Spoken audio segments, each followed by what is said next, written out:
This episode is for all the 9-hole hitters out there. Today we got to talk to Ian Miller, former MLB player and the host of the 9-Hole Podcast. In this episode, we got to talk to him about his journey to the MLB, some of his mindset insights that'll help young athletes reach the top, and how he's building his content empire to help you be the best you can be. Let's jump into this episode with Ian Miller.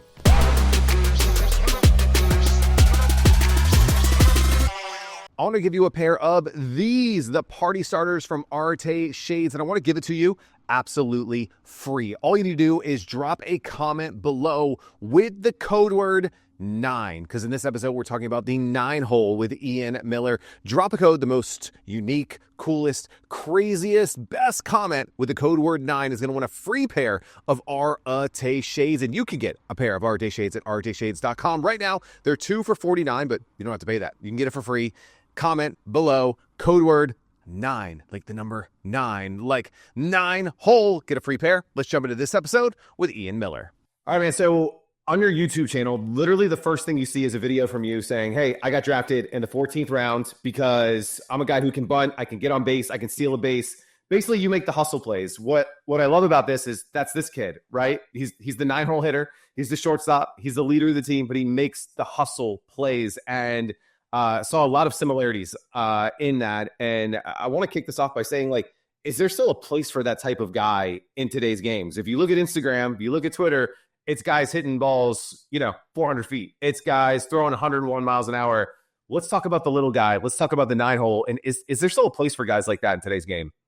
Yeah, absolutely. No, that's a good question. So the way that I look at it is, even if you are a 9-hole hitter, regardless of what position you play on the field in the lineup, man, you can still be a leader. You can still have an impact. So the way that I look at it is this.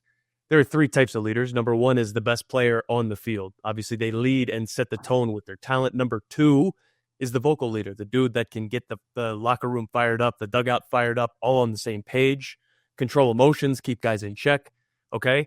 Number 3 is the dude that wins with his actions. It's the winner. It is the guy that shows up, that is first in there, last to leave, guy that can always be accountable, shows up, challenges others, man. If we're doing live ABs on the backfield, on an off day when it doesn't matter, can he bear down in a 2-strike count and challenge the pitcher trying to get work in? Like stuff like that. Even if you aren't the best player on the field, even if you are a 9-hole hitter, an underdog, stuff like that brings opportunities. Okay. So like coaches at the next level, this is the way I look at it. Yes, roster spots are even more limited now with different, transfer portals and moving parts and all this stuff. I get it. They need winners at the next level. They need dudes that know how to win, okay? Guys that win aren't necessarily the guys with the best talent. They feed their families by their ability to win. It gets like that in college and up. So I think there definitely is room for that, man. I think, yeah, it's getting harder. Of course it's getting harder, but like stuff that is worth achieving and sacrificing and fighting for, that's supposed to be hard, or else everybody could accomplish that stuff. That is the fundamental basis of what the 9-hole is built on, and kind of what I teach guys closer to that level. It's almost like, dude, predator or prey mindset. You need to eat at that level. It's about taking something away from somebody that already has it when you get to that level. I'm getting fired up. Obviously, I'm getting like all different directions here, but that's the way I feel about it, man. Man, this is going to be fun. We're going to have a good time together. Tell us your draft story. What was it like getting the call? Dude, Cole, it was awesome. Full transparency, I was a little disappointed because I would have liked to have gone higher. And I think during that day, I let that emotion take over more than being excited and celebrating and being more in the moment. I was more frustrated that, dude, I slipped until the 3rd day. I just almost led the country in stolen bases, and you're going to draft me on the 3rd day? What are we doing? I hit 330 at a Division I school, right? How am I getting drafted on the 3rd day? That's the way that I viewed it. I always had that chip on my shoulder. Draft day was awesome in hindsight. Looking back on it, bro, it's incredible. It's everything I dreamed it would be. I let the disappointment and kind of having that chip on my shoulder overtake the feeling of being able to like fully process it, if that makes sense. But then again, that's the competitor in us. You know what I mean? You achieve something like that, and it's like, all right, bro, what is the next goal? I'm pissed off. I fell to the 14th round. Let's get pro ball started. You know what I mean? That's how my draft day was, dude. That's how I was wired. What's some of the best mindset advice you got while in the minors or on your baseball journey? All right, dude. When it comes to building something that is good enough to be better than somebody else, there are no shortcuts. Okay? So like if we want, this is mindset stuff, okay? So we're kind of talking about it physically, but like if we want to have a skill that is comparable or better than a Division I baseball player or better than every minor league baseball player so we can be a Major League Baseball player, we have to put in the volume and we have to put in the time that they put in order to develop a skill. And we're not even talking about genetics, DNA, if you're 6'8", like Shohei Ohtani, or throw 106, right? We're not even talking about that stuff yet. I think a great mindset concept that I learned through like towards the back end of my career, dude, almost like, I don't know, I became conscious of it maybe like 25, 26, 27 years old. But it's like, dude, if you want to build a skill that is comparable to some of the best baseball players in the world, you have to put in the volume. You have to put in the time to develop the skill. So volume times time equals skill. So I was an economics major, dude. I like numbers. I like that stuff. I see that stuff. It's an equation. I'm able to kind of process it more by breaking that down. I think that is fantastic mindset advice. Also, something else that really kind of like changed my career, right? Is in order for us to get better and become capable of delivering a championship caliber performance or delivering a, major league performance, is we have to fail. We have to be able to break that down and get better. So we can't be afraid to fail. So if we are afraid to fail, if we're afraid to steal a base because we got caught last game, dude, we aren't going to become a threat on the bases. If we have talent and hand-eye coordination at the plate and we're afraid to strike out, dude, we aren't going to let it eat in the 2-0 count and get the head out, okay? Like, that's how that works. It took me, for whatever reason, 25, 26, 27 years in order for me to figure that out. And so, again, to like jump back to the 9-hole mindset, like that's what I'm doing, right? I'm preaching that to the masses, dude. I think that is probably some of the best mindset advice that I got kind of throughout the entirety of my journey, dude, if that makes sense. Tell us about the day you got the call that you're going up to the big leagues. Ooh, it's crazy, bro. It's crazy. So I had gotten traded over to the Minnesota Twins, all right? So I didn't necessarily know anybody. I go over there, I'm playing for Rochester, and so like I'm trying to just prove my worth, prove that, hey, you guys obviously traded over for me. I'm a 27-year-old, like I could be a defensive replacement. I could steal a bag in a big situation. So when I go over there, that's who I need to be fully bought in as. All right. And I don't know anybody. I am in a brand new environment, brand new team, coaching staff structure, brand new name on the front of my jersey. Right. So I get called up. I don't necessarily know anybody. I don't have a huge relationship. We're not really tight, the coaching staff and I, the front office and I. So I get pulled in after the game and they're just like, hey, dude, you haven't been called up before, have you? And I was like, no, actually, I haven't. You know what I mean? Like, this is crazy. They just skins, the AAA manager just stuck his hand out and was like, okay, well, congratulations, brother, you're going up. I was like, whoa, that's it. Like, that was it, man. It was like a business transaction. Obviously, I called my family afterwards and like, that's when the emotions come out. But it was almost so like plain, dude, that it didn't seem real to me. Like there was no emotion tied to it. They're like, hey, dude, you haven't been called up before. So like, this is going to be pretty cool. You're going up. That's it. You know what I mean? So that was my experience. That's a wild story. Crazy. What was your favorite memory or moment playing in the big leagues? My favorite memory, dude. So I got a start in Kansas City. I ended up going 2 for 4. I hit a double and made a diving play out in center field. And my mom was out there to see it, dude. That was sick. That's something I'll never forget, right? Coming off the bench at any level is tough, dude. Okay. This is something that also took me a long time to wrap my head around. When you come off the bench in a big spot hitting, you're not necessarily supposed to get a hit. It's tough. That's why they are rotating somebody else out for you to take the brunt of that hit, okay? You're not necessarily supposed to get a base hit. So I would get these opportunities off the bench in the big leagues, and I'd get my doors blown off. Okay, these guys are throwing 100 miles an hour. It's a 12-0 ball game, or we're up by 8 and it's cold. And dude, I've been sitting on my hands. You know what I mean? Like, go ahead, Ian, get your opportunity. It's like, yes, let's go. Get blown away, right? I got an opportunity to start twice. First day, first time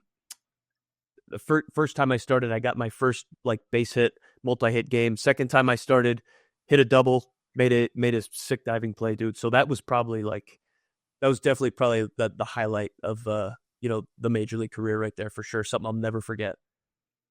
Man, and to have your mom there, even better. Like, because honestly, I it was there through it all, right? And to see that's pretty freaking cool. So not many guys get to do even what you did, which is phenomenal, and have those moments, have those memories. I want to talk about some of those guys. We are fortunate that a lot of the guys he plays with and trains with are minor league guys.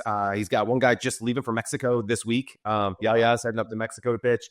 And you've talked about some ways for these minor leaguers, professional players, to actually get paid, even if they don't make it to the major leagues. And I think this is something that most people don't understand, is how the minor league pay structure works. You know, that unless you're like a first, second rounder getting those big bonuses, it's a grind. It is a struggle, but there are opportunities. You shared 3 of them, right?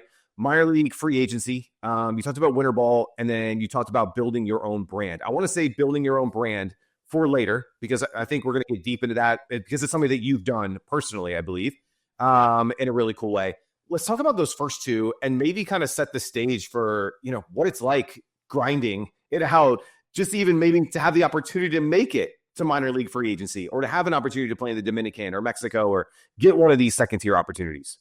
Yeah. So that stuff is a huge asset to minor league players. If you are fortunate enough to be in that position, obviously you have to be a professional player in order to get an opportunity in the Dominican Republic, in Mexico. Okay, so you have to earn that.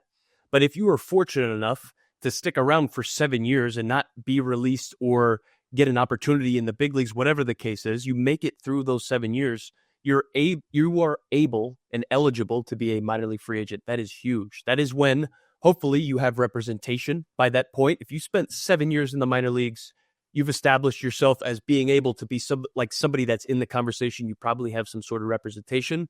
That's when they step up. Okay. That's when they earn their money. That is when they go to war for you, man. Hopefully they're hitting the streets. They're asking who needs what. Like, they know the need for every team. They're setting stuff up, especially around the winter meetings, dude. When that picks up, that is prime time to be having phone conversations like with GMs, assistant GMs, dude. And that's when you start, hopefully you're in a position to make your decision for the next year. So if a player is able to make it there, I mean, I've seen players making $30,000 a month in AAA. And that's, dude, that could be life-changing money. You spend 6 months there, okay, 5 months, right, making $30,000, you make $150,000, dude. That's insane. I know a whole lot of people, and every single one of them would kill to make $150,000 a year, dude. You know what I mean? Like, it's insane. It is a huge opportunity. In my opinion, the way that you're able to get there, the way you're able to have that opportunity, is by consistently getting better. So like in the off season, if I am not 365 days ago, if today is opening day, if I am not leaps and bounds better, okay, and even if I'm a professional baseball player, to be able to get leaps and bounds better year after year, like, that's tough to make those types of jumps and improvements. But like, if I'm not consistently getting better incrementally, if the higher I get, or like the more dramatically the younger I am, year after year, dude, you don't get the opportunity to be in that conversation. So I think that's kind of the key there. You had talked about winter ball. Same thing there, dude. So you can make an absurd amount of money in winter ball. It's also structured a little differently there. That's when you get an education around taxes. Not going to get into that, but like, dude, you start learning that, okay, if you make $30,000 a month or $150,000 over here, like, you get taxed. That doesn't end up being $150,000, right? When you go play baseball outside of the country, it's a little bit different. I'm not going to get into that, but like, that's how it goes. It is a great opportunity, right? The play is different. So when we are going through the minor leagues, it is not about winning at all. It actually isn't about winning at all. It's about development, dude. So the people that could potentially win the baseball game opening day in April aren't necessarily the guys that are playing. All right. It's the big money guys. It's the prospect guys. It's about development, getting them groomed and getting ready for the top. You need to be able to come through in a big spot coming off the bench. We talked about like that stuff's tough. All right. That stuff's tough. Being able to master that can bring opportunity. If you're able to stay around long enough and prove that you're a winner, you can get these opportunities in these Latin American countries. Okay. Dominicans obviously at the top, dude. They have the top tier talent. We see them, their home run celebrate. Like, dude, they are nasty. Okay. They win baseball games. We see them stack up against other countries. It's like, dude, that is the real deal over there. Okay. Mexico is a step under that, in my opinion, with talent, what they can offer. They pay. That's where a dude like me could thrive. I could go over there. I could help a Mexican baseball team in playoffs, try to help them win a baseball game. Dude, they would pay me, comparable to what it would be like as a minor league free agent, if not more over here. And that's where you learn how to win. That's where you learn about different cultures, man. That's where you learn if you really love the game, being submersed in another country during your off time and playing baseball they don't even speak the language, dude. You find out how much you love baseball. So that stuff is huge, like career, like character building stuff, being able to grind long enough, outlast the adversity and make it to minor league free agency. You got to earn that. Same with winter ball, dude. It's not a vacation. If you can go over there and you can help a Mexican baseball team or a Dominican baseball team win baseball games, they will pay you for that. And it is a huge opportunity. I'm not going to Venezuela. It's dangerous. Peligroso, as they would say. And then like Australia is, I think it's maybe for some younger guys. Okay. Like I'm not necessarily sure I don't think they play as many baseball games. Like they may play a couple times a week. You have some structured off time. Whereas, Mexico and Dominican, dude, you are getting pumped with game. It is like the big leagues over there, dude. So it's a great opportunity, man. Those are two big opportunities for people that want to continue to get paid on the field. But the other one, the third piece of this is really for any athlete, and they get started today, regardless if they hit free agency, regardless if they're the number 1 guy, the number 9 guy, and that's building your brand. And you're starting to see it with high school guys. You're starting to see it with college guys, slowly starting to see it with pro guys. But I want to talk a little bit about building your brand and building your brand, especially while playing. Why is that becoming increasingly more important for baseball guys while they're actually playing the game and not waiting till after they're done playing to build the brand? Yeah, dude, their like influence is at its peak. So if you are an athlete, you are the man. Okay, for lack of a better term, if you are a professional athlete, you are the man. You are probably at the peak of your influence. If you are a college athlete, you are the man. If you're a high school athlete, you're the man. You might be at the peak because you are an athlete. Who knows how long you're going to be playing for? You need to use it. You need to leverage it. This is something that I didn't capitalize on when I was playing. I was under the impression I have to consistently watch what I say. I can't have my personality out there. I can't do something that would make people laugh, that would potentially make the Mariners or, the Cubs or the Twins shake their head and be like, what? But like, dude, come on, man. You know what I mean? So you're just not gonna have a personality. Like I wish I was doing the stuff that I'm doing behind the scenes. I mean, and on the main stage right now in front of everybody, I wish I was doing that and capitalizing on that.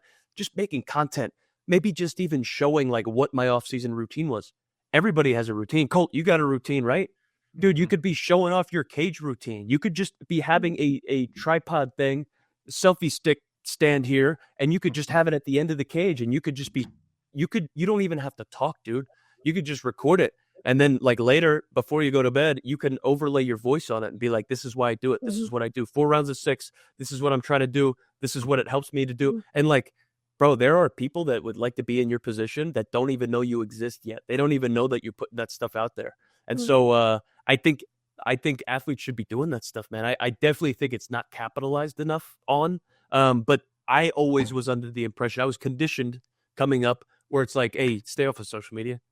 If you get in trouble on social media, it's game over. And we don't have to be idiots on that stuff. But like, we also can show our personality and help others, dude. Because there are people, we're accomplishing stuff, even if we aren't fired up about where we're at or we're not like where we want to be. dude, there are people that would like to be in our position that just don't even know what they need to be aware of. You know what I mean? That's the way I look at it. Why don't more minor league athletes build their brand on social media while they're playing? Why do they, or why don't Why don't they? Why don't? Dude, so this is the way that I looked at it for sure, actually. The closer that I got to the big leagues, the more that I bottled up my personality. So like in rookie ball, I was raw. I was coming out from college. I just had a fantastic season. I was a big fish in a little pond coming from Wagner College out of the draft. Get into pro ball, and then you were a small fish in a big pond. You're nobody, right? You have to make your way up, and you have to earn your stripes all the way to the ocean, right? The big leagues. And so the closer that I got to the big leagues, the more that I suppressed the stuff that made me giggle, right? I like to make people laugh, especially in situations when it's big and everybody's tense. Like, I thrive, and I'm kind of a leader in the fact that I can keep my cool, remain composed, maybe crack a joke in the bottom of the ninth in a 3-2 count when I'm at the plate to the catcher, and then hit a walk-off. Like, I could do that, right? Dude, I think the closer that these guys get maybe to realizing their dreams, or maybe the closer that they get to realizing that it's not going to work out, and they're trying to hold on, and they don't want to like fizzle out of baseball or give their organization a reason to release them. I think that's the first thing maybe to go, is like the personality a little bit, dude, if that makes sense. Do you think that's fear, or you think they see it as a distraction? Or is there something overlying that is it fear that like a misstep is going to mean that they don't get the call? Or is it a distraction from getting the work in? Or is there something underlying there, and that maybe is a mindset thing that they need to overcome? I think it is the fear of giving people a reason to say, this is the reason why you didn't pan out. Okay. So like Bryce Harper right now is making coffee TikToks, showing himself making coffee, just going with it. Okay. No one's going to say, dude, Bryce Harper, what are you doing making coffee TikToks in the offseason with bags under your eyes? Like, what do we got going on here? Right. No one's going to say that. Okay. Minor league players might not want people to say that. Maybe they aren't 100% like confident about their ability to hit 300 this year, get a promotion, get to the top. There's an enormous amount of players that get released every year, demoted out of baseball. They get their uniform taken for the last time. I think personally, a lot of players don't want to give somebody the ability to point the finger and say, dude, this guy's making content. This is taken away from, like, he's supposed to be all in on baseball. This guy's making TikToks at 6:40 before first pitch at 7:40, like at 7:05. Smell you. Get him out of here. You know what I mean? Like, okay. I think that's kind of the reason behind it. They don't want to take away from it. The same type of thing, man. It's either you're all in or all out. If you give somebody a reason to be like, dude, are you a content creator or a professional baseball player? You know what I mean? I get it, man. Who are some guys you think are doing a good job today of building their personal brand while they're still playing? Ooh, while they're still playing. So like I just mentioned Bryce Harper. Yeah. Right. I'm really trying to think about, so we see like a lot of the Savannah Bananas making content, right? They make fantastic content. I don't know if anybody is making content like that necessarily in professional. I see more college players doing it now. So like, just saw Georgia baseball opening weekend. They documented their travel day. One of the players was doing a selfie stick the whole day. It's fantastic, dude. I wish more professional players were doing that. I don't see enough of it. I think the stuff that Bryce Harper was doing this offseason, like rolling out of bed, obviously, like it looked like he was a sleepyhead, right? He needs some coffee. He's documenting the way that he makes coffee, dude. I thought that was awesome. Honestly, that could set a trend. I see that stuff and I'm like, bro, he's doing it. I wish I did that when I was playing, because it's not like my character and my humor and like the stuff that I'm doing now that I'm having success with could have been even better when I was playing. You know what I mean? At the peak of my influence. So that's the way I feel about it. We'll probably definitely revert back to Bryce Harper there. Bryce Harper's a good one. I think Mookie's doing a good job, at least with the podcast and showing off personality. I think he's doing a good one. And I agree, college is where it's at, because these guys, their whole livelihood is tied to NIL deals now. And can they get paid, and can they show off their personality and maybe get a deal with a local sandwich shop to get some free food, while they're on the road, whatever it is. And so there's so much opportunity there on the college side, and hopefully they set the tone and more minor league guys grow with that, or as they get drafted from college and they bring that in with them. We'll see. I want to jump into your stuff, your content. You're doing some really cool stuff. So you've got the podcast, you're interviewing some great guys. You're also doing some long form stuff. I mentioned, the three ways to get paid videos, like a 30-minute video you just put up on YouTube. You're also doing some short form stuff. Tell us a little bit about just your content strategy. Like, what are you trying to do with the content, and how are you thinking about it for your own brand and business today? So this is the way that I go about it, man. I am very structured. Okay. So like everything is meticulous. I have a process for stuff. I have a system, and like I knock that stuff out. So I am extremely efficient in the morning.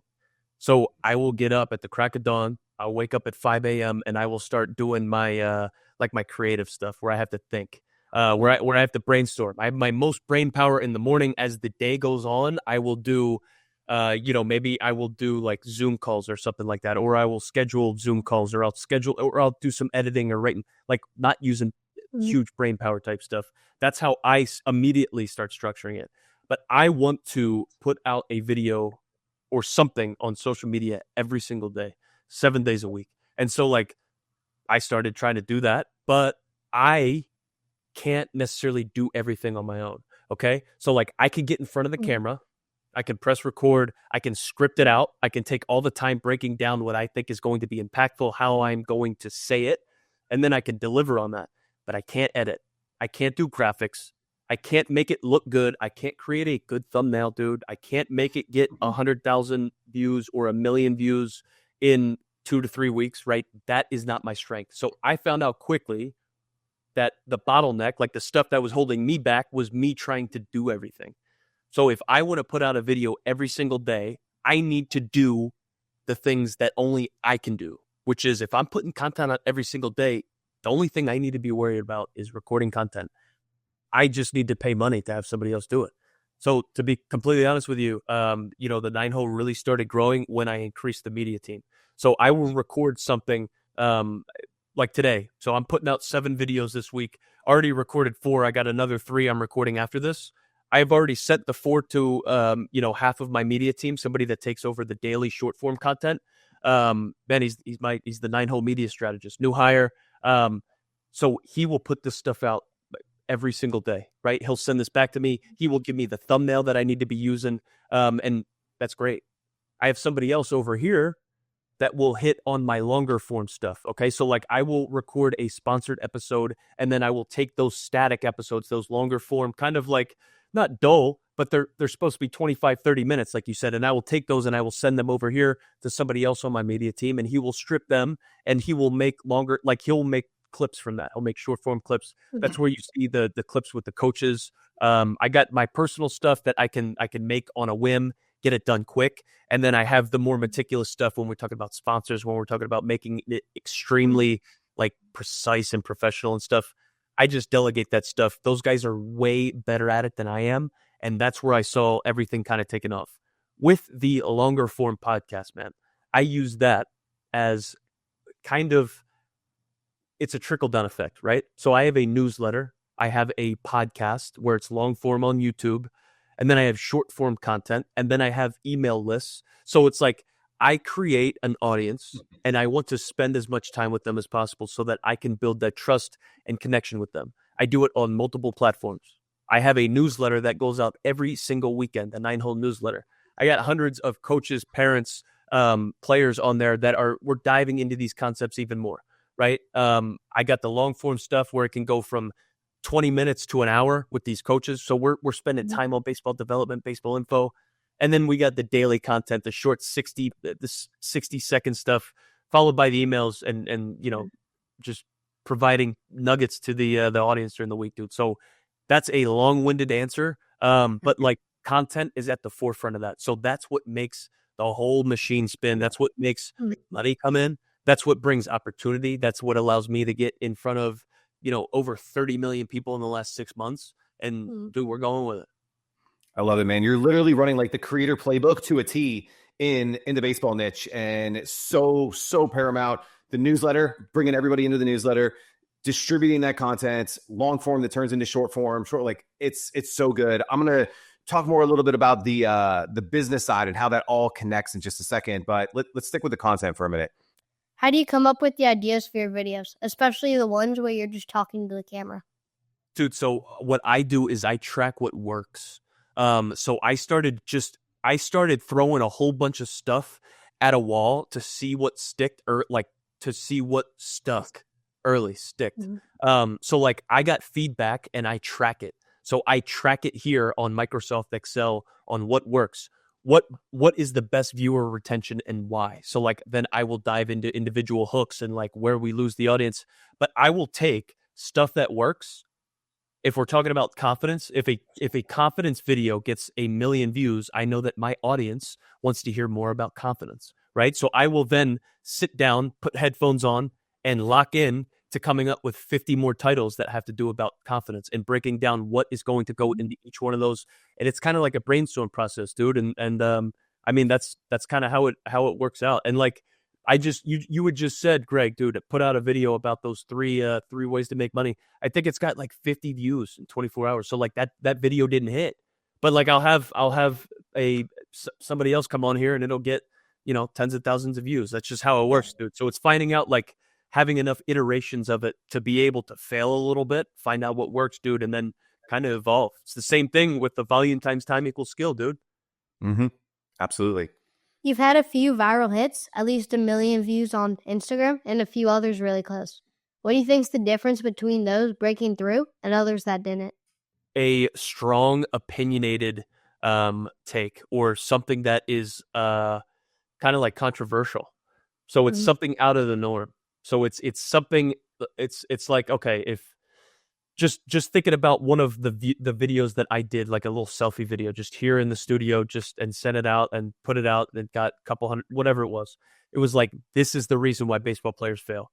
Baseball players will not be anything more than average, and this is why. So I think like being able to hook attention within the first 3 seconds is paramount in any short form video. When we're talking about long form video, if you can hold the audience for 30 seconds, statistically speaking, you will get more views and your video will be like kind of like processed out and shown to more people. That's how it works. So I think being able to have a strong hook and have people stick around for 3 to 5 seconds of the video is huge. And I think that's really the key. And dude, that's kind of what keeps me up at night and drives me crazy and makes me get up at 5 a.m. every single day, because I want to crack that code, dude. Because here's the thing. This is the way that I look at it. Okay. Like if I can do it, anybody can do it, dude. Honestly, that's how it works. If I can do it, anybody could do it. Because a year and a half ago, I wasn't doing this. You know what I mean? If I can do it in a year and a half's time, anybody can do it, man. Absolute. Man, such a great breakdown. I always likened, especially with the short form stuff, it's literally just like hitting. Is that you're going to strike out a bunch of times. You're going to get a couple base hits. You're going to get a couple doubles. And every once in a while, you're going to hit it out of the park. The hardest thing for creators is that sometimes you don't know when you don't know what at bat you're going to hit the home run. But if you take enough at bats, you're going to hit one out of the park. And so, like you said, like the one that I was really drawn to didn't perform very well for you and like on your stats and on views. But another one that you're like, I don't know, I filmed it in 30 seconds, just came up and shot it. My editors put it up and like, holy crap, it's got hundreds of that. Like, but you have to take at bats. You have to get into the batter's box. You have to put out content every day so that you give yourself that opportunity to have that one that hits, right? Yeah. And changes things and builds new subscribers and builds the fan base. Yes, dude. You also have to pay attention to the stuff that gets you out at the plate, on the camera. So like what is he throwing in the 2-0 count to get me out? How are they attacking me? How are they starting me off? Okay, I went 0 for 4. What are the patterns, right? Like what counts am I getting out? Or what are the patterns this video doesn't hit? Why? Is it the topic? Is it the first couple seconds? Where does viewership drop off? And like I take that same type of obsession that I had in baseball that took, a walk-on, a 9-hole hitter from little league to the big leagues. I take that same type of obsession into doing content. And to be completely honest with you, like I told you, Colt, dude, if I can do it, anybody can do it. So success leaves clues. So oftentimes, like this is also kind of a principle that I teach on. It is a blessing to play with players that are better than us, dude. Like, it is a privilege to be able to be the worst player on the team. That means I got 15, 16, 17, 20 other guys I can be learning from every day. There's no excuse to get better. How often do we look at it like that? So when I kind of got into this game, dude, I'd have some of these like clips that would be hits, okay? And then some that were just absolute duds. And I was struggling. I had no idea what was going on. Chip's performance. I'm not sure if you follow Alex on Chip's performance on Instagram, all the platforms, dude. His stuff is incredible. He was gracious enough to give me 30 minutes of his time, and he showed me what he does. He laid it out for me. He laid it, dude. I said, man, I have no idea what's going on. I want to be like you. I want to do what you're doing, and like I have no idea. I have no idea what I'm doing. He showed me what to do, man. I started putting out content. Stuff started moving. Right, like that's leadership. Being able to play in a league where there are people that are better than me, and I want to be like them. Dude, there are breadcrumbs, right? There's success doesn't just happen. There's a reason why success happens to some people. And so being able to play up in a league where other people are already having the success, hopefully you can learn from them, right? That's what happened to me, dude. Huge. I owe a lot to Chip's performance. Huge. If you no one's seen it yet, got to see it. Yeah, definitely link that one up below. I got one more for you. Then we'll jump into some rapid fire as we wrap it up. But I want to bring this now full circle, bring it all together. So you're putting out all this content. You have a podcast. You got some amazing guests. You're putting out these hot takes. With you're driving people back to newsletter, which I think is paramount. So many people sleep on newsletters, but that's the direct connection that you have with your people, regardless of algorithm. But then you've also created your own products programs. I think this is the missing piece for a lot of folks is like, all right, we're creating all this attention. We're getting distribution. Now, what do we do with it? You've got a couple programs, the mental mastery, you got the athlete development program. I know you're always cooking up some new stuff that we were talking about before we went live, but you've also got some, at least from the outside looking in, looks like affiliate deals with cool companies like Dugout Mugs. Shout out Dugout Mugs. We got them behind us as well. Love those guys. Talk us through the business model and how all of this content ultimately drives new clients, new fans, helps you to monetize so that you can continue to do this, right? Because if you have a team, you got to pay for that team. If you got content going out, like we have to support ourselves on the business model side as well. So how does that all come together?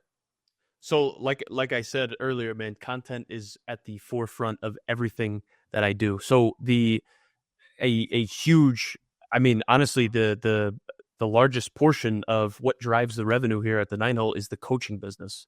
So like I alluded to it earlier, I can have 30 million views in the last 6 months on social media, and Instagram doesn't pay me a dime, dude, right? How am I going to make money and capitalize on that attention? I'm not trying to just necessarily grow some attention and do it for free because like I have a daughter, okay? I got a wife, I got a family, I have a mortgage. Like that stuff needs to be paid on the first, right? That's how it works. Instagram isn't just going to pay me for getting millions of views. That's not how it works. In order to capitalize and profit on the attention that I've been creating and garnering, I've created this attention. Where am I going to direct it? I have to have products in place. That's how business works, okay? These guys have a need.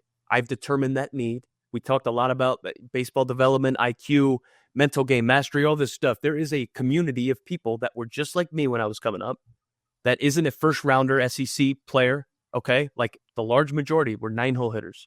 And I am going to help them. And like, that's what I'm doing. So I direct that attention that I accrue over to my website. We got different packages, man. The athlete development program is kind of like the premier thing that I do. It's where I give my personal time each week to the players I work with. Dude, I'm working with travel organizations. I'm working with nationally ranked high school programs, nationally ranked college programs.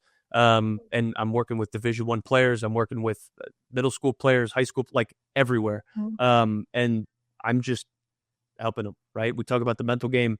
For me to get where I was going, I needed to win off the field as much as I needed to win on the field. So a lot of it has to do with character development, leadership, accountability, confidence, what that stuff looks like and kind of like implementing that into these individual teams, these players that I'm working with. And so all the attention from the Nine Hole Podcast gets directed where I would like it to go. And that's how I operate. Love that. We got 3 minutes. You're on the hot seat. Rapid fire. Take it away. Do it, baby. What's your favorite pregame meal? Oh my goodness. My favorite pregame meal would definitely be some sort of pasta, like something light, dude. I wouldn't eat a whole lot of it. I was always kind of nervous going into baseball games and I could never eat a ton.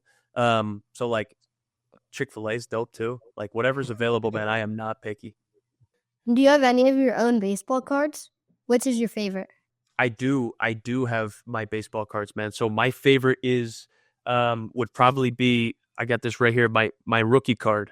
I got a couple cameras over here. Yeah, my rookie card, dude. I kind of have it as just a little piece I have over here. I give all my stuff away, dude. So like I don't have my first hit ball. I don't have any of my game used stuff, dude. I got a Cubs jersey here. I'm begging the Twins to send me a jersey, but I give all my stuff away, dude. So I got a card here. This is probably my favorite one. What's the hardest pitcher you've ever faced? Oh my goodness. The hardest pitcher that I've ever faced, man, would probably be Rex Brothers, a lefty that threw really, really, really hard. And he was a really nice guy. So it was really crazy. So he was like the nicest dude in the world. And he was nasty as soon as he walked on the mound. And he threw like 100 miles an hour from the left. That's probably the nastiest dude for sure. One piece of advice to athletes looking to start creating content. Just do it. Just absolutely do it. Absolutely do it. Because there are people that want to hear from you and would love to learn about what you know, what you've experienced, and it would benefit them. They just don't know you exist yet, dude. That would be my best piece of advice to them. What's your favorite book or content, like a podcast, that's helped you in your career or in a new phase of growing a brand? Ooh, so Alex Hormozy on YouTube. Alex Hormozy enabled me to start my business and start my podcast. Bedros Keuilian on YouTube as well enabled me to, lack of a better term, be a man, right? See the fundamentals behind, what a good father-son relationship's like. Myron Golden is a great kind of biblical, he teaches biblical principles tied in with kind of, business fundamentals, if you will. That's fantastic, man. Like I said, Alex Hormozy was huge. Gary Vee is amazing, man. He's unfiltered, but these guys make great content, long form on YouTube, the same way that they do with their books and their products, man. So like I buy all their books and I try to dive into that stuff, like $100 million offers, $100 million leads, day trading attention, like all that stuff from those guys. I dive into that stuff, man. And that's how I've started this whole thing. And I'm just keeping it going that way, dude. Love that. We'll link all that up in the show notes, man. I've known Alex and Bedros for over a decade, man. Such amazing people. I've been in Gary's office, like such cool people. You're surrounding yourself with amazing folks. Ian, man, I know you got to run, but 9-Hole Podcast, we'll make sure we link up the website. Anything else we can point people to make sure they check out what you're up to? Man, if you want to see the long form content, YouTube's where to go, man. YouTube is where you go. Appreciate you guys, man. Appreciate you guys having me on here, man. It's been an honor, really. It was a blast. Thanks, man.